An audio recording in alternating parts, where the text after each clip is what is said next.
महाभारत भारत का गौरवशाली इतिहास। हम कथा सुनाते पांडव सकल महान की।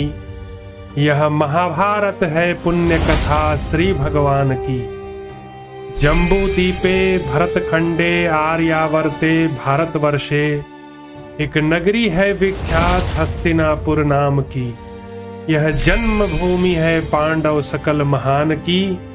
यह महाभारत है पुण्य कथा श्री भगवान की। महाभारत भारत का गौरवशाली इतिहास।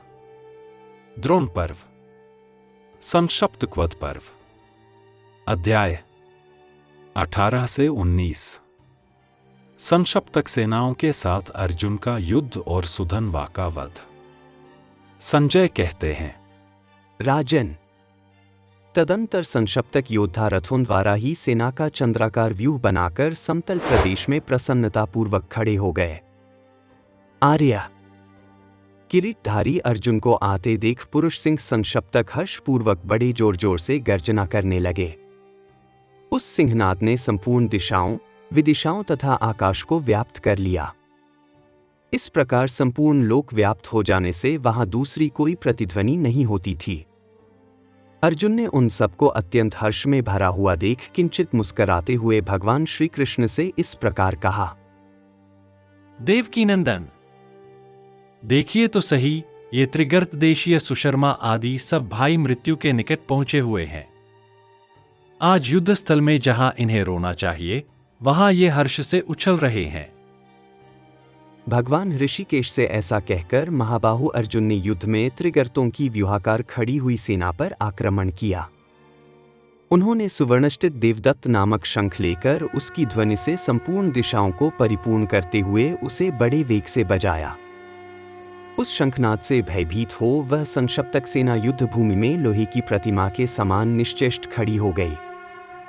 भरत श्रेष्ठ, वह निश्चेष्ट हुई सेना ऐसी सुशोभित हुई मानो कुशल कलाकारों द्वारा चित्रपट में अंकित की गई हो। संपूर्ण आकाश में फैले हुए उस शंखनाद ने समूची पृथ्वी और महासागर को भी प्रतिध्वनित कर दिया। उस ध्वनि से संपूर्ण सैनिकों के कान बहरे हो गए। उनके घोड़े आंखें फाड़ फाड़ कर देखने लगे। उनके कान और गर्दन स्तब्ध हो गए, चारों पैर अकड़ गए और वे मूत्र के साथ साथ रुधिर का भी त्याग करने लगे।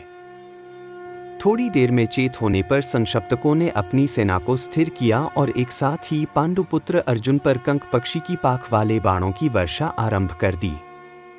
परंतु पराक्रमी अर्जुन ने 15 शीघ्रगामी बाणों द्वारा उनके सहस्रों बाणों को अपने पास आने से पहले ही शीघ्रतापूर्वक काट डाला। तदंतर संक्षिप्तकों ने 10-10 तीखे बाणों से पुनः अर्जुन को बींध डाला। यह देख उन कुंती कुमार भी 3-3 बाणों से संक्षिप्तकों को घायल कर दिया। तत्पश्चात अत्यंत कुपित हो संक्षिप्तकों ने पुनः श्री कृष्ण सहित अर्जुन को पहने बाणों द्वारा उसी प्रकार परिपूर्ण करना आरंभ किया जैसे मेघ वर्षा द्वारा सरोवर को पूर्ण करते हैं। तत्पश्चात अर्जुन पर एक ही साथ हजारों बाण गिरे, मानो वन में फूले हुए वृक्ष पर भौंरों के समूह आ गिरे हों। तदंतर सुबाहु ने लोहे के बने हुए 30 बाणों द्वारा अर्जुन के किरीट में गहरा आघात किया। सोने के पंखों से युक्त सीधे जाने वाले वे बाण उनके किरीट में चारों ओर से धंस गए। उन बाणों द्वारा किरीटधारी अर्जुन की वैसी ही शोभा हुई जैसे स्वर्णमय मुकुट से मंडित भगवान सूर्य उदित एवं प्रकाशित हो रहे हों। तब पांडुनंदन अर्जुन ने भल्लका प्रहार करके युद्ध में सुबाहु के दस्ताने को काट दिया और उसके ऊपर पुनः बाणों की वर्षा आरंभ कर दी।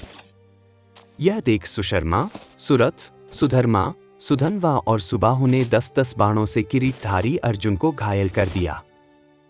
फिर कपिध्वज अर्जुन ने भी पृथक पृथक बाण मारकर उन सबको घायल कर दिया। भल्लों द्वारा उनकी ध्वजाओं तथा सायकों को भी काट गिराया। सुधन्वा का धनुष काटकर उसके घोड़ों को भी बाणों से मार डाला।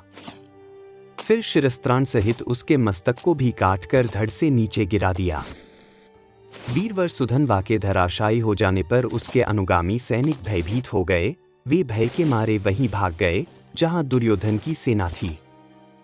तब क्रोध में भरे हुए इंद्रकुमार अर्जुन ने बाण समूहों की अविच्छिन्न वर्षा करके उस विशाल वाहिनी का उसी प्रकार संहार आरंभ किया जैसे सूर्यदेव अपनी किरणों द्वारा महान अंधकार का नाश करते हैं।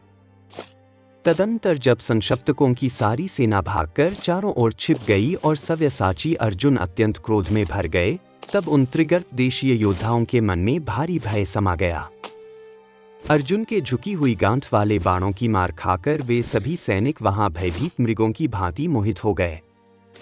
तब क्रोध में भरे हुए त्रिगर्तराज ने अपने उन महारथियों से कहा, शूरवीरों, भागने से कोई लाभ नहीं है। तुम भय न करो। सारी सेना के सामने भयंकर शपथ खाकर अब यदि दुर्योधन की सेना में जाओगे तो तुम सभी श्रेष्ठ महारथी क्या जवाब दोगे? हमें युद्ध में ऐसा कर्म करके किसी प्रकार संसार में उपहास का पात्र नहीं बनना चाहिए। अतः तुम सब लोग लौट आओ। हमें यथाशक्ति एक साथ संगठित होकर युद्ध भूमि में डटे रहना चाहिए। राजन, त्रिगर्तराज के ऐसा कहने पर वे सभी वीर बारंबार गर्जना करने और एक दूसरे में हर्ष एवं उत्साह भरते हुए शंख बजाने लगे। तब वे समस्त संशप्तगण और नारायणी सेना के ग्वाले मृत्यु को युद्ध से निवृत्ति का अवसर मानकर पुनः लौट आए। संशप्त गणों के साथ अर्जुन का घोर संग्राम। अध्याय 19। संजय कहते हैं, राजन, उन संशप्त गणों को पुनः लौटा हुआ देख अर्जुन ने महात्मा श्री कृष्ण से कहा, ऋषिकेश, घोड़ों को इन संशप्त गणों की ओर ही बढ़ाइए। मुझे ऐसा जान पड़ता है ये रणभूमि का परित्याग नहीं करेंगे। आज आप मेरे अस्त्र, भुजाओं और धनुष का बल देखिए। क्रोध में भरे हुए रुद्रदेव जैसे पशुओं, जगत के जीवों का संहार करते हैं, उसी प्रकार मैं भी इन्हें मार गिराऊंगा। रणभूमि में श्वेत घोड़ों द्वारा खींचा जाता हुआ वह रथ उस समय आकाश में उड़ने वाले विमान के समान अत्यंत शोभा पा रहा था। राजन, पूर्व काल में देवताओं और असुरों के संग्राम में इंद्र का रथ जिस प्रकार चलता था, उसी प्रकार अर्जुन का रथ भी कभी आगे बढ़कर और कभी पीछे हटकर मंडलाकार गति से घूमने लगा। तब क्रोध में भरे हुए नारायणी सेना के गोपों ने हाथों में नाना प्रकार के अस्त्र शस्त्र लेकर अर्जुन को अपने बाण समूहों से आच्छादित करते हुए उन्हें चारों ओर से घेर लिया। भरत श्रेष्ठ, उन्होंने दो ही घड़ी में श्री कृष्ण सहित कुंती कुमार अर्जुन को युद्ध में अदृश्य कर दिया। तब अर्जुन ने कुपित होकर युद्ध में अपना द्विगुण पराक्रम प्रकट करते हुए गांडीव धनुष को सब ओर से पोंछकर उसे तुरंत हाथ में लिया। फिर पांडु कुमार ने भौहें टेढ़ी करके क्रोध को सूचित करने वाले अपने महान शंख देवदत्त को बजाया।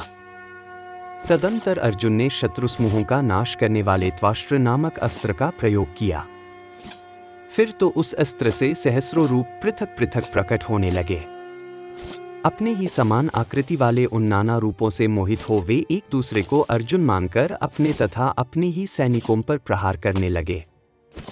ये अर्जुन हैं, ये श्री कृष्ण हैं, ये दोनों अर्जुन और श्री कृष्ण हैं। इस प्रकार बोलते हुए वे मोहाच्छन्न हो युद्ध में एक दूसरे पर आघात करने लगे।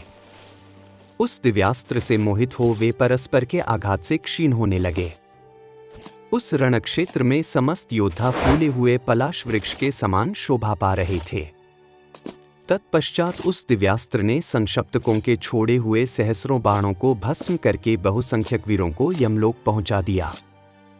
इसके बाद अर्जुन ने हंसकर ललित, मालव, माविल्लक, त्रिगर्त तथा योधेय सैनिकों को बाणों द्वारा गहरी पीड़ा पहुंचाई। वीर अर्जुन के द्वारा मारे जाते हुए क्षत्रिय गण काल से प्रेरित हो अर्जुन के ऊपर नाना प्रकार के बाण समूहों की वर्षा करने लगे। उस भयंकर बाण वर्षा से ढक जाने के कारण वहां न ध्वज दिखाई देता था, न रथ, न अर्जुन दृष्टिगोचर हो रहे थे, न भगवान श्री कृष्ण। उस समय हमने अपने लक्ष्य को मार लिया ऐसा समझकर वे एक दूसरे की ओर देखते हुए जोर जोर से सिंहनाद करने लगे और श्री कृष्ण तथा अर्जुन मारे गए ऐसा सोचकर बड़ी प्रसन्नता के साथ अपने कपड़े हिलाने लगे।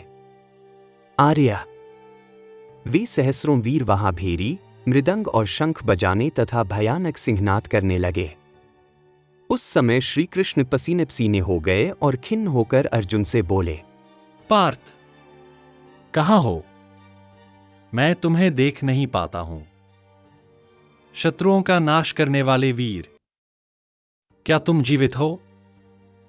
श्री कृष्ण का वह वचन सुनकर अर्जुन ने बड़ी उतावली के साथ वायव्यास्त्र का प्रयोग करके शत्रुओं द्वारा की हुई उस बाण वर्षा को नष्ट कर दिया। तदनंतर भगवान वायुदेव ने घोड़े, हाथी, रथ और आयुधों सहित संशप्तक समूहों को वहां से सूखे पत्तों के ढेर की भांति उड़ाना आरंभ किया। माननीय महाराज, वायु के द्वारा उड़ाए जाते हुए वे सैनिक समय समय पर वृक्षों से उड़ने वाले पक्षियों के समान शोभा पा रहे थे। उन सबको व्याकुल करके अर्जुन अपने पहने बाणों से शीघ्रतापूर्वक उनके 100 और 1000 योद्धाओं का एक साथ संहार करने लगे। उन्होंने भल्लों द्वारा उनके सिर उड़ा दिए, आयुधों सहित भुजाएं काट डाली और हाथी की सूंड के समान मोटी जांघों को भी बाणों द्वारा पृथ्वी पर काट गिराया। धनंजय ने शत्रुओं को शरीर के अनेक अंगों से विहीन कर दिया। किन्हीं की पीठ काट ली तो किन्हीं के पैर उड़ा दिए। कितने ही सैनिक बाहु, पसली और नेत्रों से वंचित होकर व्याकुल हो रहे थे। उन्होंने गंधर्वनगरों के समान प्रतीत होने वाले और विधिवत सजे हुए रथों के अपने बाणों द्वारा टुकड़े टुकड़े कर दिए और शत्रुओं को हाथी, घोड़े एवं रथों से वंचित कर दिए। वहां कहीं कहीं रथवर्ती ध्वजों के समूह ऊपर से कट जाने के कारण मुंडित तालवनों के समान प्रकाशित हो रहे थे। पताका, अंकुश और ध्वजों से विभूषित गजराज वहां इंद्र के वज्र से मारे हुए वृक्षयुक्त पर्वतों के समान ऊपर चढ़े हुए योद्धाओं सहित धराशायी हो गए। पैदल सैनिकों के खड्ग एवं नखर कटकर गिरे हुए थे। कवच, रिष्टि और शक्तियों के टुकड़े टुकड़े हो गए थे। कवच कट जाने से अत्यंत दीन हो वे मरकर पृथ्वी पर पड़े थे। कितने ही वीर मारे गए थे और कितने ही मारे जा रहे थे। कुछ गिर गए थे और कुछ गिर रहे थे। कितने ही चक्कर काटते और आघात करते थे। इन सबके द्वारा वह युद्धस्थल अत्यंत क्रूरतापूर्ण जान पड़ता था। रक्त की वर्षा से वहां की उड़ती हुई भारी धूल राशि शांत हो गई और सैकड़ों कबंधों, बिना सिर की लाशों से आच्छादित होने के कारण उस भूमि पर चलना कठिन हो गया। रणक्षेत्र में अर्जुन का वह भयंकर एवं बीभत्स रथ प्रलयकाल में पशुओं, जगत के जीवों का संहार करने वाले रुद्रदेव के क्रीड़ा स्थल सा प्रतीत हो रहा था। अर्जुन के द्वारा मारे जाते हुए रथ और हाथी व्याकुल होकर उन्हीं की ओर मुंह करके प्राणत्याग करने के कारण इंद्रलोक के अतिथि हो गए। भरत श्रेष्ठ, वहां मारे गए महारथियों से आच्छादित हुई वह सारी भूमि सब ओर से तों द्वारा घिरी हुई सी जान पड़ती थी। जब इधर सव्यसाची अर्जुन उस युद्ध में भली प्रकार लगे हुए थे, उसी समय अपनी सेना का व्यूह बनाकर द्रोणाचार्य ने युधिष्ठिर पर आक्रमण किया। व्यूहरचनापूर्वक प्रहार करने में कुशल योद्धाओं ने युधिष्ठिर को पकड़ने की इच्छा से तुरंत ही उन पर चढ़ाई कर दी। वह युद्ध बड़ा भयानक हुआ। इस प्रकार श्री महाभारत द्रोण पर्व के अंतर्गत संशप्तक वध पर्व में अर्जुन संशप्तक युद्ध विषयक 19वां अध्याय पूरा हुआ। महाभारत भारत का गौरवशाली इतिहास। हम कथा सुनाते पांडव सकल महान की, यह महाभारत है पुण्य कथा श्री भगवान की। जम्बूदीपे भरतखंडे आर्यावर्ते भारतवर्षे, एक नगरी है विख्यात हस्तिनापुर नाम की। यह जन्मभूमि है पांडव सकल महान की। यह महाभारत है पुण्य कथा श्री भगवान की।